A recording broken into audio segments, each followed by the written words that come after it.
Welcome back, guys, to another episode of the Health Mastery Show. I'm your host, as always, Adam MacDonald, and it's been a couple of weeks since I got up a episode, and that's because I was at the WMBF World. So I was in the final few weeks of my contest preparation for the last show of my bodybuilding season, and I'll talk more about that in a future episode when I start doing some solo episodes. But it just was taking up some time, so now I'm back into it. Now, this episode today I actually recorded about 6 months ago, but it was before I started the podcasts, and I thought it would be very valuable to share this episode on this podcast platform. The guest with me today is James Clear. He is a best-selling author, New York Times best-selling author. He's sold, I think, over 1 million copies of his book Atomic Habits over the last 12 months, and I was really lucky to get him on the podcast. It took me a very long time, actually. I'm a little bit sick in this episode, you can kind of tell from my voice, but nonetheless, I think the content of this episode and getting to speak to James was an invaluable experience. So if you do enjoy it, make sure to leave a comment and subscribe. And everything that we talk about in this podcast is very applicable to any situations, not just to your health or your fitness, but we talk everything about how to set up routines, habits, identity, all those things related to Atomic Habits and the stuff that he talks about in his book. So without further ado, I want to introduce my next guest, best-selling author James Clear. All right, so today I'm here with James Clear from Atomic Habits, the author of Atomic Habits, New York Times bestseller. I actually saw your book in Edinburgh last week, and then I think 2 weeks ago I was in Vegas. I saw it there, and I was just like, it's popping up everywhere. So thank you so much, James, for coming on today. I know it's been a while trying to get you on, but you're extremely busy, and I really appreciate you coming on here today and giving your view and your thoughts on things. And I'll let you introduce yourself. So James, let me just ask the first question. How did you get into this? How did what is your background? I don't think you actually had like any kind of background in this. You originally came from a different background, and you kind of built your way up through your website and writing a blog, and eventually you got to this. It seems like almost like an overnight success. Yeah, well, it definitely didn't feel that way during the process. But thank you. First of all, glad you're enjoying the book, and it is cool to see it popping up different places. The quick overview is that I write about how to build good habits and break bad ones, and I've been doing that since late 2012. So around that time, I started writing at jamesclear.com. And I decided that I would write a new article every Monday and Thursday. And so it was really that twice a week writing habit that kind of like set me on this trajectory. Yep. And you're right, I didn't have a formal background in habits or behavior change or psychology. There's not really anybody who has a formal background in habits, but you might be like more tangentially related if you, like, for example, had a PhD in psych or something like that. Mm-hmm. But I was feeling this kind of imposter syndrome early on, and I was talking to a friend about it, and he said, well, I was kind of like, well, who am I to write about this stuff? And he said, well, the way you become an expert is by writing about it every week. And so I really internalized that idea and just tried to show up every Monday and Thursday. And it turns out that, if you do that for a few years, there actually aren't that many people who have written, 150 articles on habits and performance and behavior change. And so you kind of do develop an expertise. And I think Paul Graham has a famous quote where he says, like, 1 year of hard work and caring a lot will probably be enough in most fields. And I think that's true. Like, it was true for me. It's probably true for many different areas of life. Most people don't do an intense, dedicated period of learning for like a year on a particular topic. And if you do, you'll probably be in like the 99th percentile for whatever that particular domain is. So anyway, that was kind of how I got started. And then the more that I wrote about those topics, the more it seemed, for whatever reason, people would come and share them and like kind of resonate with that. And I had other things that I wrote about in the beginning as well, like strength training, or I'll still dip into other topics like creativity or productivity or decision making. And all of those things are important, but habits was the one that, for whatever reason, my thoughts on that seemed to stick. And so I stuck with that and signed a book deal after about 3 years. And then I spent the last 2 or 3 years working on the book, producing it, and then eventually launching Atomic Habits. So it was kind of from the start of launching the site to hitting the bestsellers list was about like a 6-year process. But I like iterated and learned a lot along the way. And is there any particular reason you chose habits? I mean, it's a kind of peculiar topic. I mean, it's important in every person's life. I mean, everybody has habits, whether they're good or bad. But why do you feel that you picked that? Was it a personal thing that you had any particular bad habits, or were you trying to cultivate new ones? And you're just like, if I write about it, maybe it'll help me if I research it. Yeah, I mean, it certainly was a personal endeavor in some sense, right? Like I said, everybody has habits. We're all building them. I feel like because of that, it's important to understand them. You know, you're going to be building them anyway. So you might as well understand how they work and how to design them to your liking so that you can actually get them to work for you rather than against you. But habits do sort of occupy this interesting and, as you said, like maybe even peculiar space, which is that they have mass market appeal. Everybody has them. We all know they're important. But you can also discuss them in a very scientific way. And my background is as a more science-minded person. In undergrad, I studied chemistry and physics and like the hard sciences.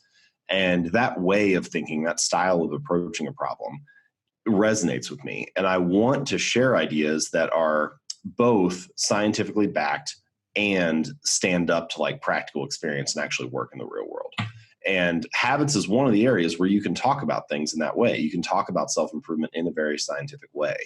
And I don't, there's nothing necessarily wrong with saying things like, just believe in yourself or fake it till you make it, or like the standard kind of self-help positive thinking stuff. It's not, if you have a choice, thinking positive is probably better than thinking negative about yourself. But I really like things that can be rooted in some kind of like scientific experiment or have some kind of scientific backing or theory, and then you can actually implement them in the real world. So habits is one of those spaces that is both scientifically backed and highly applicable to daily life. And that's kind of the piece that I'm looking for that's interesting. How do we translate science into something I can actually use? Yeah, makes total sense. And you talked a little bit about when you're first beginning off as an author or a blogger or whatever you started off as, that you kind of had this imposter syndrome, and it wasn't until you literally just did the habit every single day or the action every day that you eventually got the identity, I guess.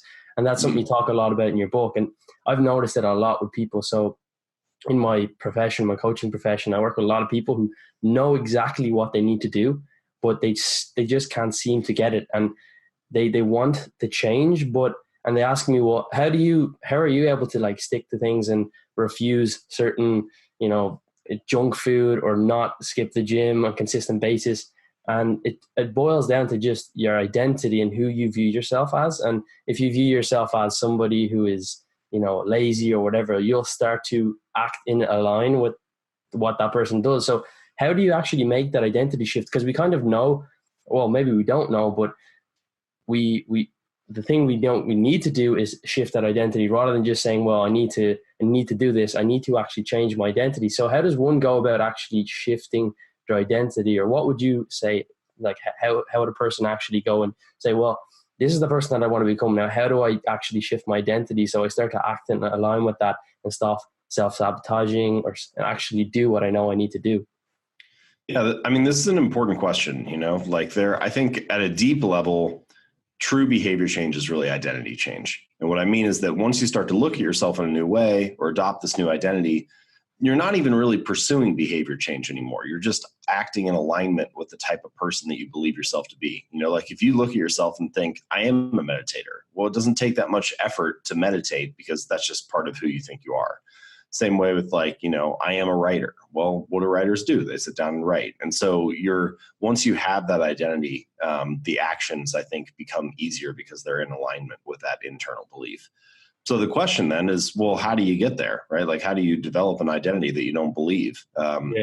And I think this is where small habits become so useful, because the way that I would like to phrase it is every action you take is like a vote for the type of person you want to become.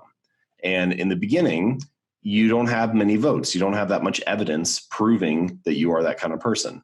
But if you keep showing up and casting these votes, even if it's in a small way, writing one sentence, meditating for 1 minute, doing one push-up, well, do those things transform your results overnight? No, of course not. But they do cast a vote for being a writer or being a meditator or being the type of person who doesn't miss workouts. And eventually, if you cast enough votes for that, being that kind of person, you have like this body of evidence to believe in, to actually like provide proof that, hey, I am that type of person. I mean, this makes sense just in like a logical way. You think about if you go to practice and, you kick a soccer ball around. Well, the first time that you do that, like you don't believe, oh, I'm a soccer player. But if you show up and do it every day for 6 months or a year or 2 years, well, then all of a sudden that becomes part of your identity. Same thing for writing or making videos on YouTube or meditating or whatever the process is. You show up in a small way and that proves the new identity of yourself. I think you could say that, hey, your habits are how you embody a particular identity, right? Like every day that you make your bed, you embody the identity of someone who's clean and organized. Every time you sit down and write one sentence, you embody the identity of someone who's a writer. And the more that you embody those things, the more that you come to believe them by yourself. And the last thing I'll say on this whole concept of identity-based habits is that the key distinction, or I think the nuanced piece of my approach that's a little bit different than what you'll hear people say things like, well, fake it till you make it, right? Which is basically saying like, believe in the identity beforehand. So you keep telling yourself these things like, oh, I'm healthy, I'm in shape, even though you haven't gone to the gym yet. Well, we have a word for beliefs that don't have evidence, right? Like we call it delusion. So at some point, your brain doesn't like this mismatch between what you're telling yourself and what you're actually doing. And so the nuance, the slight difference between my approach and some of the other stuff like that is I think you should let the behavior lead the belief. You let the behavior lead the way and the belief will follow, rather than just saying, oh, I'm this new kind of person and trying to fake your way into something different. Mm-hmm. So I like leading with behaviors and habits because they provide evidence of identities. And once you have evidence, you have a reason to believe it. So coming from a place of doing rather than coming from a place of theoretical, this is who I could become. Like, I think so. Like the way to be it is to do it. That's one of the great things. A lot of this stuff, like the way to be a writer is to sit down and write. The way to be a meditator is to sit down and meditate. And so this is why I say, like, ultimately the goal is not to run a marathon, it's to become a runner. The goal is not to write a book, it's to become a writer. And so you can do those things just by showing up, even if it's in a small way, but it's really the behavior that proves that identity. So would you say that your approach is kind of like a path of mastery where you're not actually like getting to the destination, but you're just becoming somebody who surrenders to the path of that skill or of that profession or of that person. So you're not getting a six pack or getting ripped, but you're becoming somebody who is healthy or is living a lean lifestyle. Would that be kind of the approach or the mindset that you've got, or am I kind of? No, I think that's right. True long-term thinking is goalless thinking. It doesn't mean goals don't have, before I criticize goals too much, like they have a purpose, right? I mean, they're good for setting a sense of direction, for developing some clarity. What should I focus on? Where should I direct my energy and attention? They're also good for filtering. So once you know that you have a goal, opportunities are going to come up in life regardless. And if you don't have a clear purpose or a clear goal, it becomes easy just to say yes to whatever opportunity is along the way. But if you have a really clear destination you're working toward, and then somebody offers you an option, you're like, oh, well, no, I'm not interested because that doesn't align with my goals. And so they're good for setting a sense of direction. They're good for filtering out distractions and staying focused. But once you have a goal, once you know what direction you're moving in, it's almost always more useful to kind of put the goal on the shelf and focus instead on the process or the path, as you say, and kind of dedicate yourself to this idea of mastery. And this comes back to what I was saying about true long-term thinking is goalless thinking. Because if it was just about the goal, most people would stop once they do it, right? Like if Tom Brady was only interested in winning the Super Bowl, then he could have stopped like decades ago, once he won his first one. That you win and then you're done, like you achieved the goal. But it's actually not just about that, right? It must be, I don't know how he would define it, but it's got to be about trying to find where his ceiling is, or seeing, how much potential he has, or the process of trying to get better every day and just trying to carve out like another small margin of improvement. But whatever it is that lights him up, it's something much more process focused than just the outcome of winning the Super Bowl.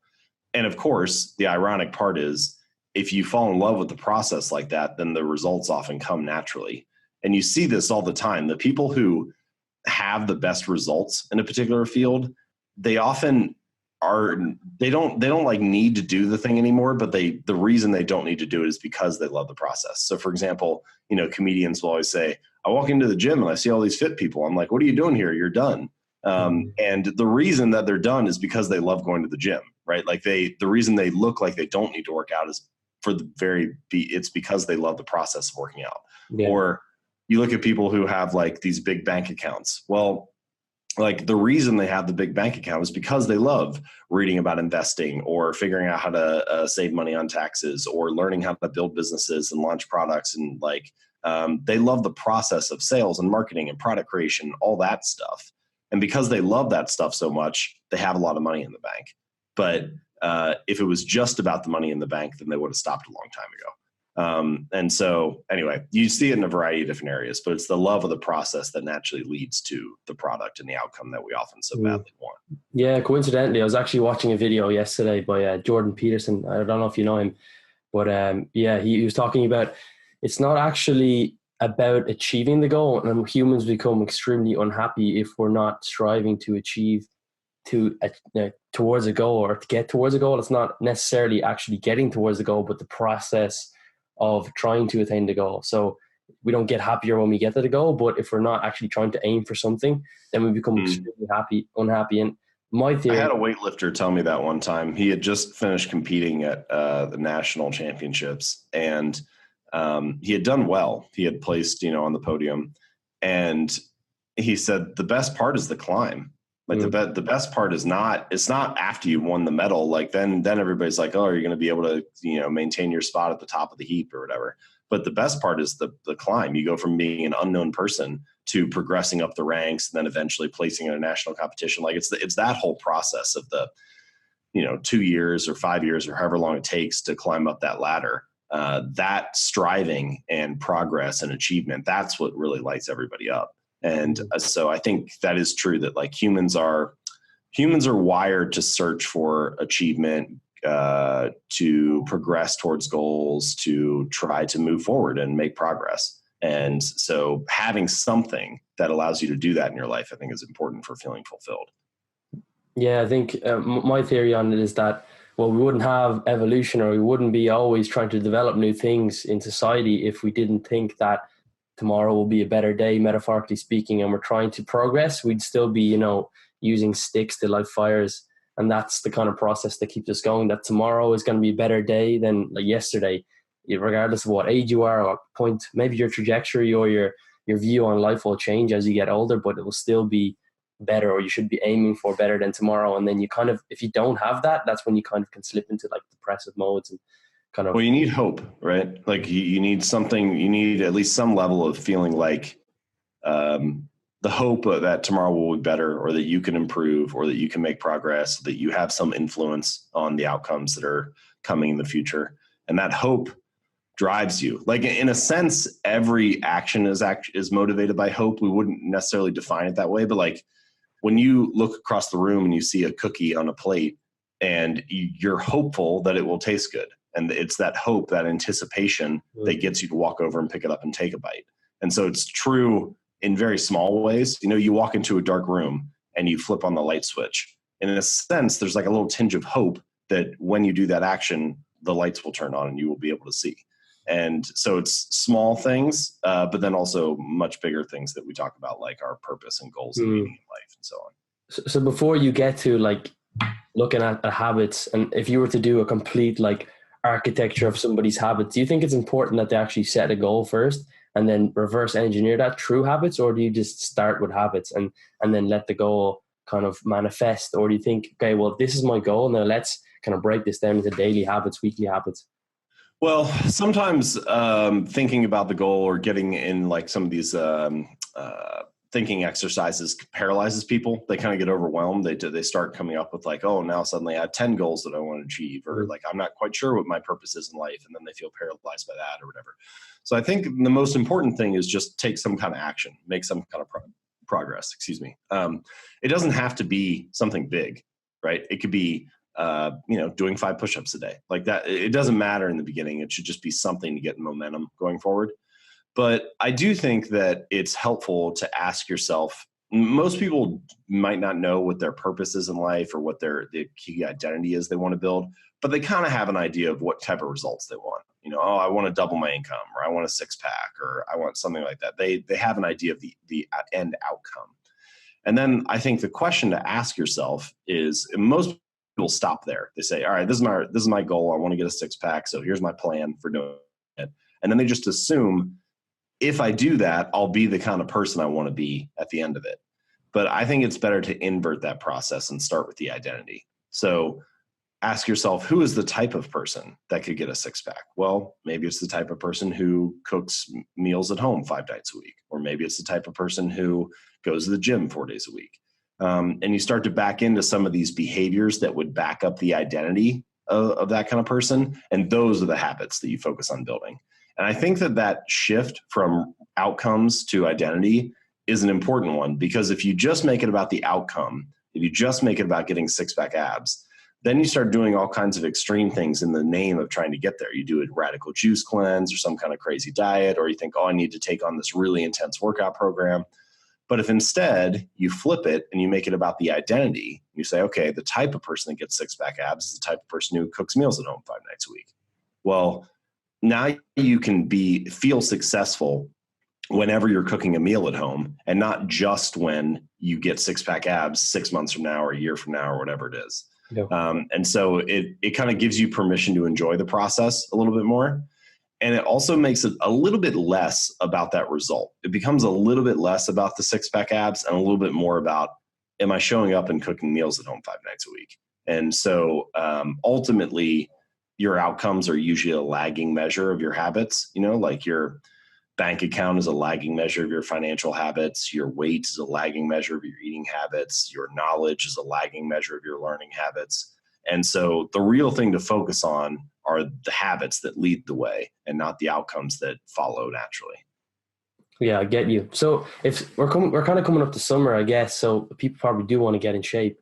And how would you set up somebody, or how would you start new habits? You have like a kind of a framework to make habits easy, to make them, I suppose, stick, or not too much of a barrier, so that people can actually take action on them? Because we all know we need good habits, but we want to set the bar appropriately so that we'll actually do the habits. So how would you go about doing that? And rather than saying, well, I got to eat clean and I got to cook 7 meals a day and I got to hit the gym 5 days a week. Well, no, I need to do that, but I'm not going to do it. So how do you actually make that? How do you start off with that? Yeah. So in Atomic Habits, I divide a habit into 4 different stages. And I think if you understand those 4 stages, you kind of have 4 different points of intervention, or like 4 different levers you can pull for building good habits and breaking bad ones. So just real quick summary. So the 4 stages are cue, craving, response, and reward. So the cue is something that gets your attention, like seeing a plate of cookies on the counter is a visual cue, or your phone buzzing in your pocket is like a physical or a tactile cue, and gets you to do the habit of pulling your phone out. So the cue gets your attention. The second stage, the craving, is about how you interpret that cue.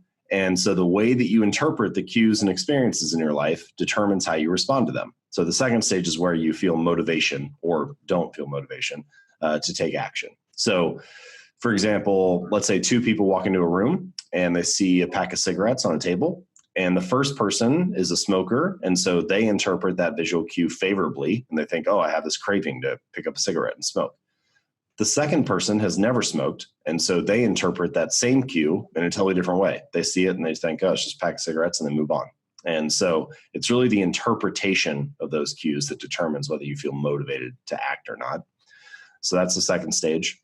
The third stage is the response, which is the actual habit itself.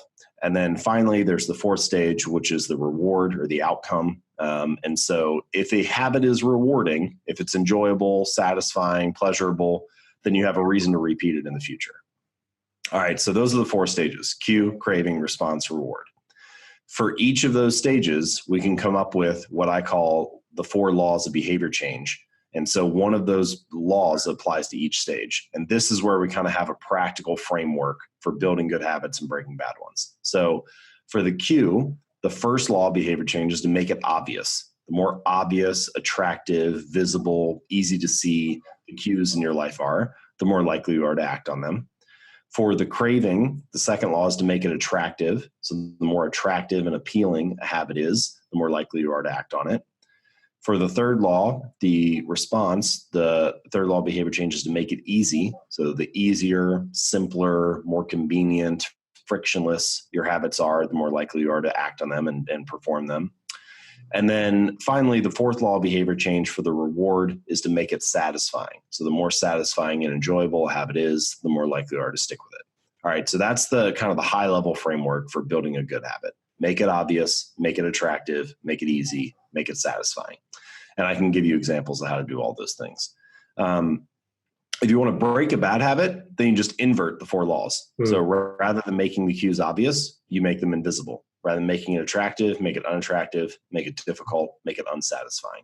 And so you kind of have like a framework that you can build around there for building good habits and breaking bad ones. So if I'm like, if I know I need to go work out, and I actually don't mind working out, but I'm kind of a bit of a lazy bastard. And after work, I come home and I lie on the couch and I open up Doritos and I watch Game of Thrones, and I'm like, shit, I really know I need to go work out, but I just can't do it. Where do I even start? And like, around my nutrition, how do I even start about making those Doritos and all these foods? I'm stressed, I'm a bit like tired. How do I make, eating well, eating good food, not eating too much calories? How do I make that attractive, make it easy, and then make eating kind of junk fast food? How do I make that difficult and then actually enjoy it or make it a reward as well?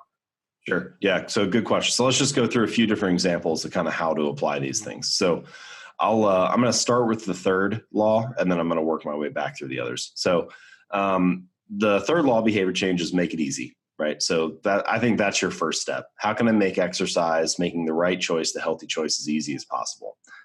So I actually had one reader who he went to the gym, but he wasn't allowed to stay for longer than 5 minutes. So he would get in his car, drive to the gym, get out, do half an exercise, get back in the car, drive home. And it sounds silly to people at first, right? It sounds ridiculous. It's like, clearly this is not going to be the thing that gets this guy in shape.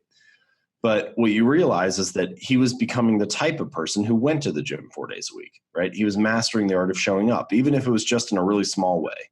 And I think that's a crucial part, especially in the beginning. People overlook this. A habit must be established before it can be improved, right? Like, you need to make it the normal in your life, the standard, before you worry about optimizing and expanding and doing more. So whether it's doing 5 push-ups or going to the gym for 5 minutes or whatever it is, putting on your running shoes and stepping out the door, and that just being like, that's the whole habit. If you run even a step, it's just a bonus. That stuff doesn't sound ambitious at first, but it's harder than you would think. If you can't become the type of person that puts your running shoes on and steps out the door each day, even if you don't take another step, you don't have a chance to be the kind of person who goes for a run for 45 minutes 5 days a week, right? Like, you got to master that first. So master the art of showing up and then expand from there. So that's an example of making it easy. And then there are a variety of other ones for the other 3 stages. So let's go back to the first stage. So make it obvious. You want the cues to be obvious. Well, you could choose a gym that is on your commute to work. There have been some studies that have shown even if the gym's a couple blocks out of the way from your commute, then it feels like, oh, I'm going the wrong way. And so it's just kind of a hassle and you don't go as often. So make it as obvious as possible, put it right in the path of your commute. If you're talking about running, you can set your running shoes and your clothes out the night before, or put them right by the door so you've seen them. So you're trying to put them in obvious visual places. I actually have a couple readers who they will actually sleep in their running clothes, so that all they have to do is get out of bed and put their running shoes on and just walk out. So that's another example of making it easy. So making it obvious is about kind of setting up those visual cues. Make it attractive. So let's say, for example, that you go to bed tonight and you think, all right, tomorrow's going to be the day. I'm going to wake up at 6 and I'm going to go for a run before work. And then 6 a.m. comes around and your bed is warm, it's cold outside, and you're like, well, maybe I'll just press snooze. But if you rewind the clock and come back to today and you text your friend and you say, hey, let's meet at the park at 6:30 and go for a run. Well, now 6 a.m. rolls around and your bed is still warm and still cold outside. But if you don't get up and go to the park and run, you're a jerk because you leave your friend there all alone. And so suddenly what you've done is you've made it more attractive to get up and go for a run than it was previously. right? And so this is what psychologists call a commitment device. It's a choice you make in the present that commits yourself to a future action. And so commitment devices can be a really helpful way to make habits more attractive than they otherwise would be. The other way, there are a variety of ways, but another good way to make habits more attractive comes down to your social reinforcement or your tribe, the people you hang out with. So humans want to belong. We're wired to belong. We want to fit in with the tribe, to be approved by those around us, to get the praise and recognition of the people that we're surrounded by. And so one of the really key factors in getting a habit to stick for the long run is to join a group where your desired behavior is the normal behavior. Because if it's normal in that group, then you're going to be praised for doing the habit. You're going to stick to it because it's going to help you fit in. And so that can also be a key element for making habits more attractive.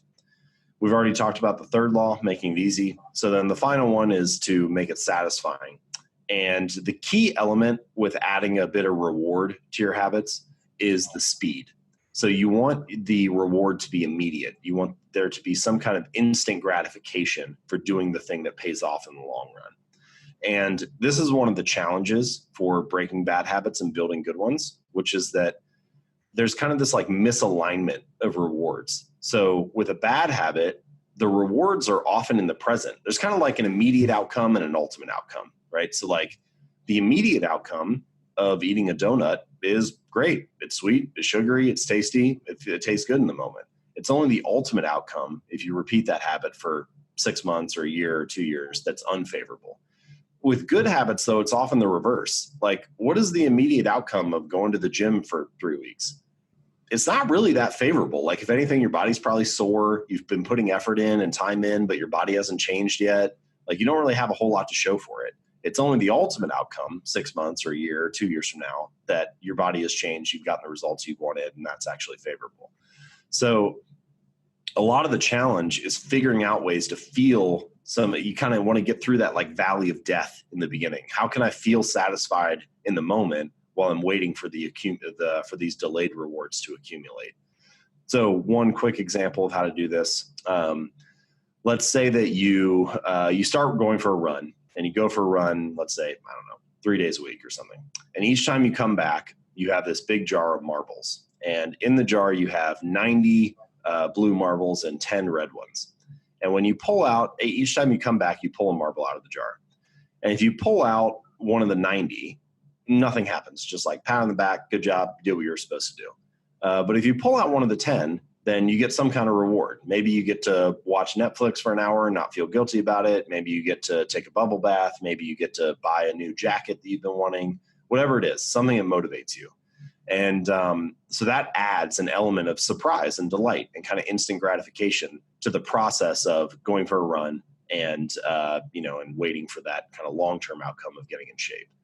So the one caveat with these kind of instant rewards or some extra kind of reinforcement is I think that you should be careful to choose rewards that don't conflict with the type of identity you're trying to build, right? Like sometimes people will be like, oh, I went for a run, so my reward is a cup of ice cream.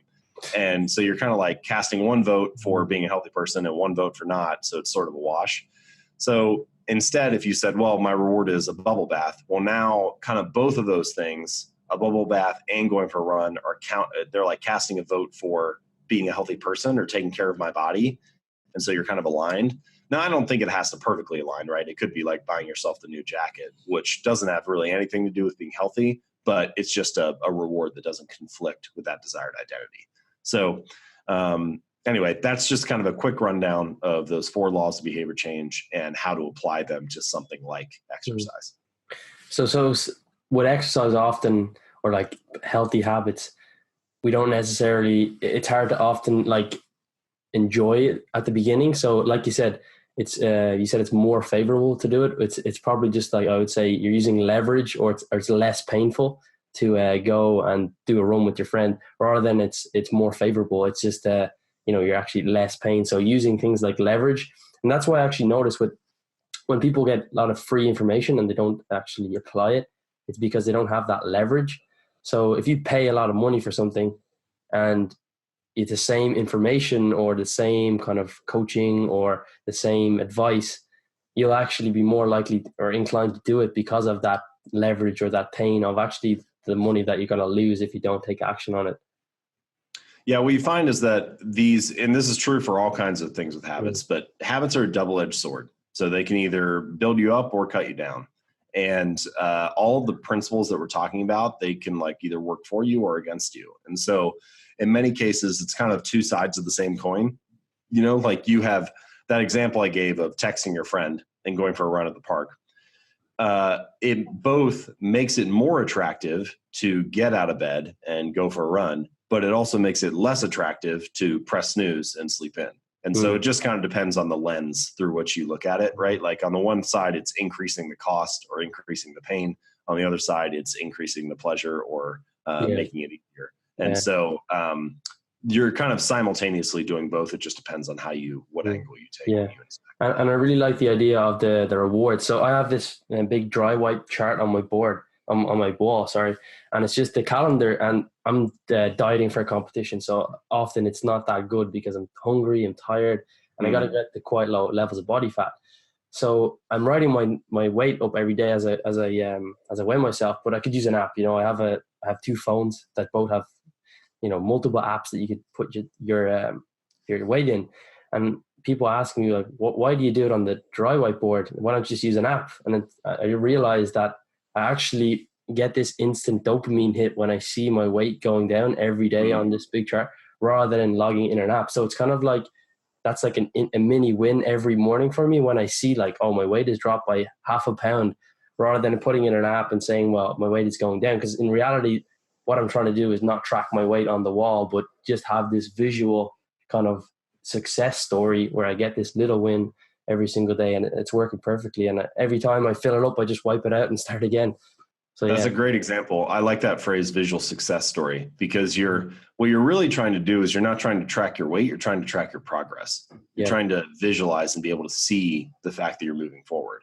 And, you know, one of the most motivating feelings for the human brain is the feeling of progress.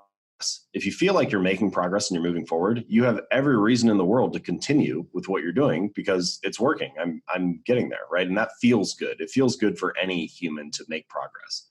And so being able to see your progress, to visualize it in some way, can be a really powerful way to motivate yourself. You know, so technically, yeah, sure, logging your weight in the app, and like the app could give you a chart or something and you could maybe visualize it or see it that way. But that's only true if you've opened the app up and you're looking at it. Whereas this chart that's on your wall, every time you walk into the room, it's right there staring you in the face, right? You're able to see that progress a little better. It's around you all the time. And that visual cue of, hey, this is working, you're moving forward, it's a great reminder to stick with the process. And so whether it's something like writing your weight up on the wall, or using a habit tracker, you know, just like putting an X on the calendar that you do your habit, those forms of visual progress, I think, are really can be very useful to help you stick with it when you feel like, you know, today was a waste. Well, now you actually have some visual evidence that maybe it wasn't, and that you're moving forward. Yeah, excellent points. So, final question, James, for you. Looking, I suppose, in retrospect, or maybe not even retrospect, looking forward, if you were to give, let's say, a set or a kind of a number of habits that you think successful people or successful man in total would kind of embody, what would those habits be? And can you have too many habits, I guess? So if there was like a number of habits, if you feel that there's like a handful that you should be focusing on, and like to be well-rounded successful, because obviously we gave the example and we talked about and extended about, you know, if you want to be successful in terms of your physique, you know, you got to focus on these things. But as someone who's generally successful, let's say wealthy, they have good relationships, they have, you know, good health, isn't it actually possible to focus on all of these things and have habits in all of the areas? Or do you think you can kind of only be like a master in one area? Like, do you have certain areas of your life where you feel like, oh, my habits are absolutely shit in this area? Or do you think that you can actually have like good habits in every aspect and be quite successful? Yeah. Okay. So it's an interesting question. I think there are a couple things to keep in mind. So, Paul Graham, who's a famous entrepreneur and investor, founder of Y Combinator, he has this kind of concept where he talks about doing things that are upwind of other things. So, for example, let's take a student who's going to college. you're interested in potentially studying, I think the example he gives is math or economics. He says, well, if you're interested in both, then you should always choose math, because if you have an undergraduate degree in math, you can very easily get into a graduate degree in economics. But if you have a graduate degree in economics, it's much harder to get into, or if you have an undergraduate degree in economics, it's much harder to get into a graduate program in math. And so his point is, math is upwind of economics. It gives you more options, right? It opens up more future potential choices for you. So I think you could say that about habits as well. So like the short answer to your question, can you have great habits in all areas of life, is no, not at the same time. But you don't have to do it all at the same time. So for example, getting your financial situation sorted and figured out, well, that gives you a lot of options. Now you can, if you're focused on other habits like getting in shape or having a clean room or things like that, well, you can hire someone to clean your room, or you can hire a personal trainer, or so on. Mm-hmm. And so there are certain habits that are maybe upwind of other ones that make the other habits easier.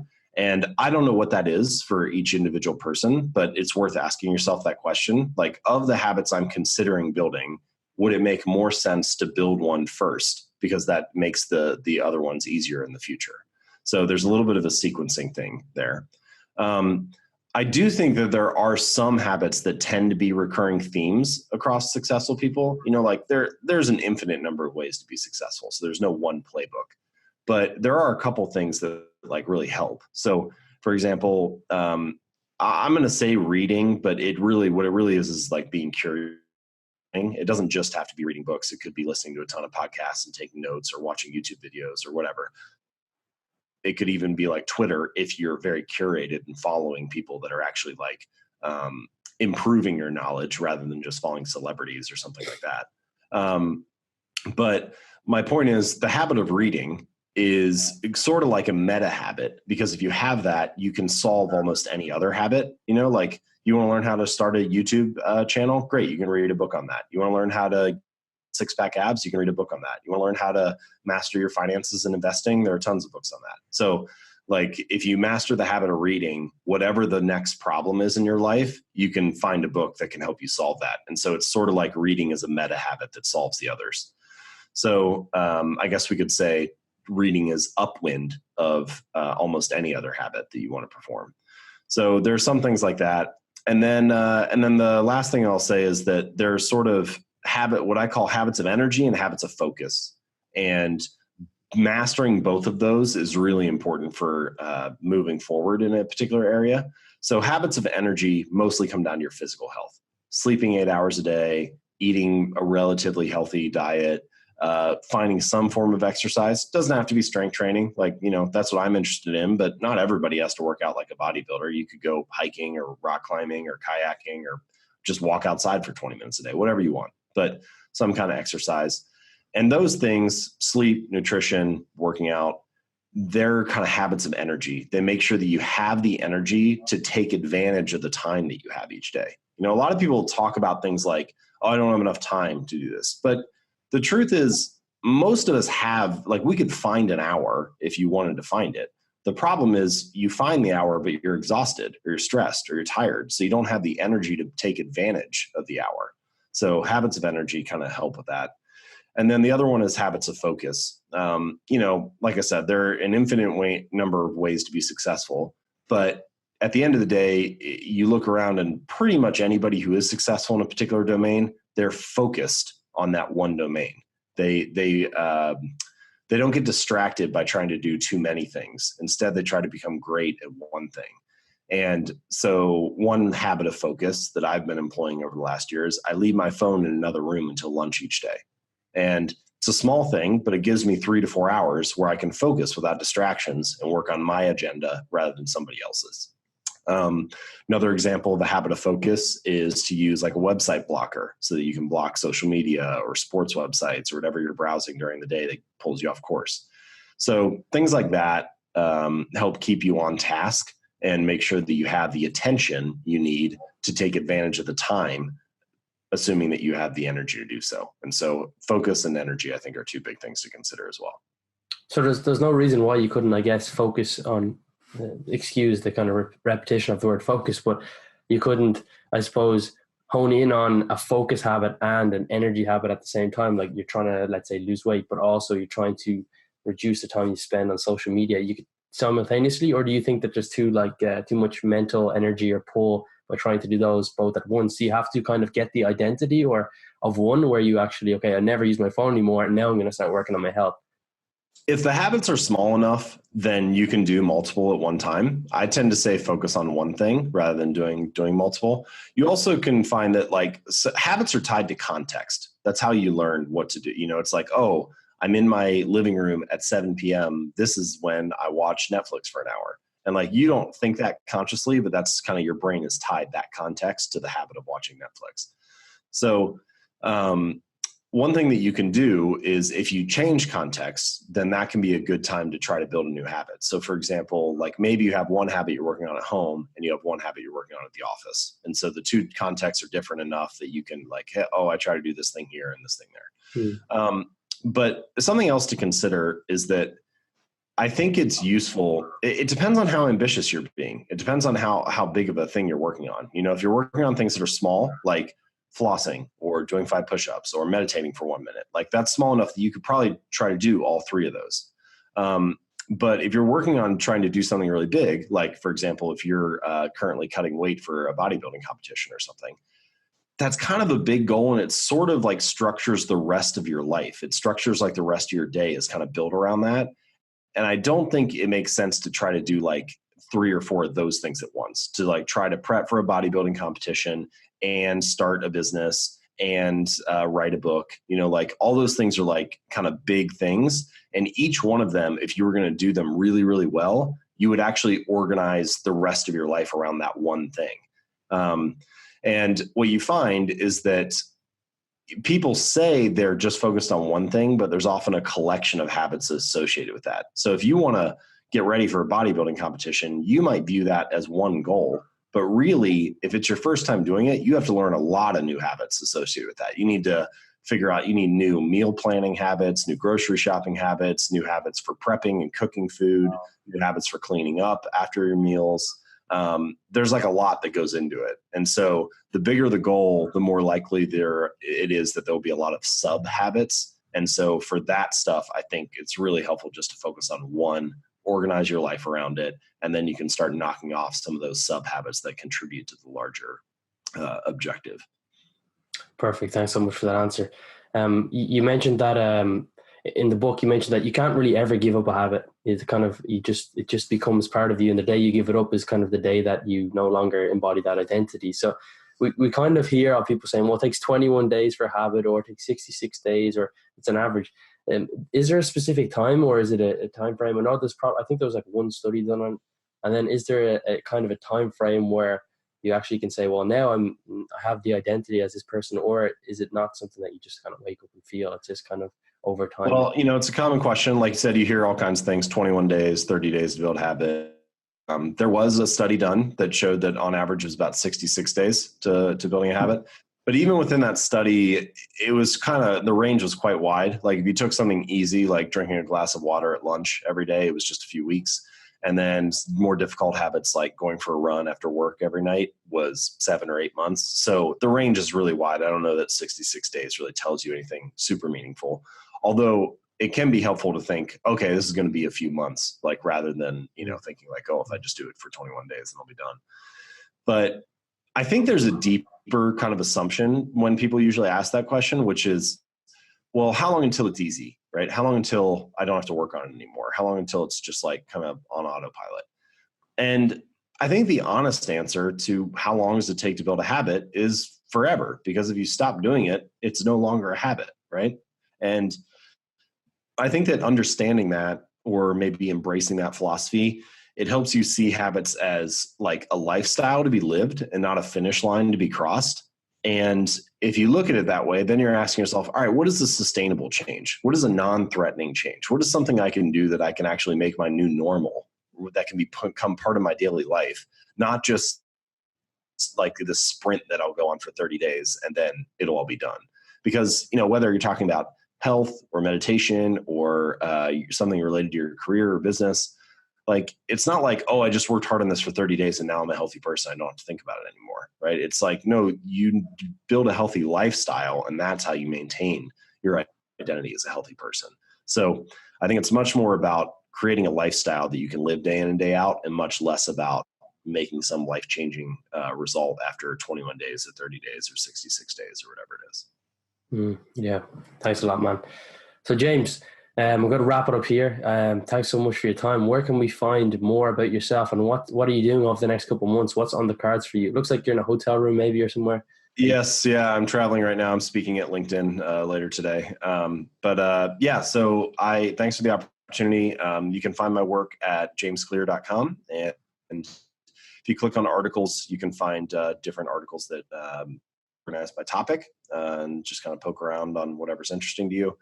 If you click on books, you can find a copy of Atomic Habits there, and also the Habit Journal, which is sort of this journal that I put together that has habit tracker templates in it, and makes the habit of journaling easier. And it also is mostly a dot grid notebook, so you can use it however you would normally use a notebook. But anyway, so that's there. And all my social media profiles are at jamesclear.com as well. As far as what's coming up, I'll be toying with some new ideas as far as like maybe another book at some point. So writing about that, seeing how that goes. I'm speaking at a lot of different companies and places right now. So we'll see. We'll continue that for the near future. And also some travel for fun. So it should be a good next few months. Awesome, man. Well, thanks so much for coming on the channel again. And I will leave all your links to your social profiles, your course as well. I know you have a course, and your books down below. So appreciate it, James, and have a great day. So guys, thank you so much if you're still here listening to the end of the podcast. I hope you enjoyed the episode. I probably thought that this was one of my favorite ones, simply due to the fact that there's not many experts in productivity or habits, and it's an area of interest to me that I find very intriguing and something that you can apply to everyday aspects of life. Like I said, not just your health or your fitness, but of course, if you can nail your habits and nail your productivity and your routines, that's going to have the biggest carryover effect into actually achieving your fitness and health goals. So if you did enjoy the podcast, again, please do leave a rating and review for me, because that does help with the algorithm. And if you want to reach out, ask me any questions regarding this podcast or any future ones, or you have any personal feedback, you can send me an email. My email is in the show notes as well. You can get me on Instagram. You can just send me a DM. It's at AdamMac192. And I've also left all of James's work down in the show notes too, so you can check out his book. You can also check out his website, where he has a great blog there, basically all the kind of topics similar to the book Atomic Habits and things that we talked about today, as well as his course, his habits course that he uses for personal use. People can just buy it, or sometimes he goes into companies as well and does it at an organizational level.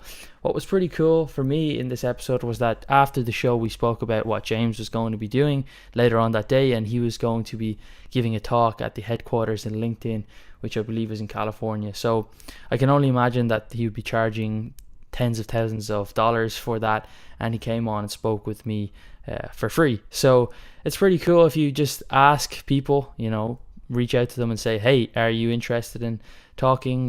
This is what I want to talk about, blah, XYZ. And if you never ask, the answer is always no. So I don't know if I'd be able to get him on now, because he's just gotten a lot more popular as of late, but it's a good reaffirmation to myself that, just ask. What's the worst that can happen? So again, thank you for listening, and I hope to see you in the next episode, where I'll have on future guests, more so in the area of bulking specifically. So I'm going to have on a great guest with me in the next episode, talking about how to set up a successful bulk or lean gaining phase in the off season. So thanks so much, and I will chat to you in the next episode.